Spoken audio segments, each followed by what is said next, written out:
আজকে ফ্যাসিস্ট হাসিনার সহযোগীদের মধ্যে সাবেক অবৈধ মন্ত্রী এবং বিভিন্ন পর্যায়ের এমপি ওয়ার্ড কাউন্সিলর সহ প্রায় মোট 10 জনকে বিজ্ঞ আদালতে তদন্তকারী কর্মকর্তাগণ ঢাকা মহানগরের বিভিন্ন থানার মামলায় হত্যা প্রচেষ্টার মামলায় আজকে আদালতে উপস্থাপিত করেন।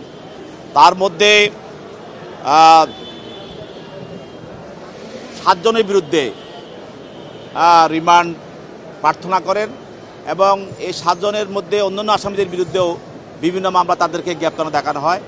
তারপরে পরবর্তীতে বাড্ডা থানা একটি হত্যা মামলায় 7 জনকে 7 জনের বিরুদ্ধে রিমান্ড প্রার্থনা করা হয়। তার মধ্যে আছেন সাবেক বিতর্কিত বিচারক মানিক, আর আছেন আরেকজন সাংবাদিক গোলাম সরওয়ার পিন্টু এবং সাবেক অবৈধ মন্ত্রী দীপু মনি এবং বাণিজ্য উপদেষ্টা সালমান এফ রহমান এবং সাবেক অবৈধ আইনমন্ত্রী আনিসুল হক এবং কাজী ফয়সাল ইসলাম এবং সাবেক অবৈধ ঢাকা উত্তর সিটি কর্পোরেশনের মেয়র আতিকুল ইসলাম।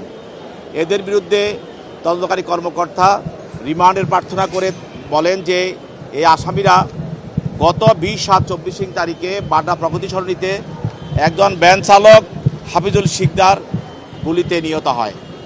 এই বৈষম্যবিরোধী আন্দোলনের সময় সে পুলিশের গুলিতে তাকে নিহত হয় এবং তাকে হত্যা করা হয়। এই মামলায় এদের বিরুদ্ধে আসামিদের বিরুদ্ধে প্রাথমিক তদন্তে এই মামলার সঙ্গে জড়িত থাকার বিষয়টা তদন্তকারী কর্মকর্তা পান এবং তাদেরকে আরও জিজ্ঞাসাবাদ করার জন্য এবং এই মামলার হত্যার বিষয়টাকে আরও অধিকতর তদন্ত করা এবং অন্যান্য আসামিদেরকে চিহ্নিত করা এবং আসামিদের জড়িত থাকার বিষয়টি আরও সুনিশ্চিত করার জন্য তাদের বিরুদ্ধে 5 দিনের রিমান্ড চাওয়া হয়।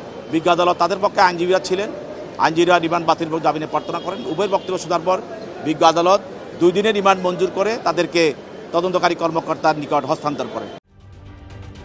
ঢালাইয়ে দৃঢ়তা, নির্মাণে নিশ্চয়তা, প্রিমিয়ার সিমেন্ট, ঢালাইয়ের রাজা।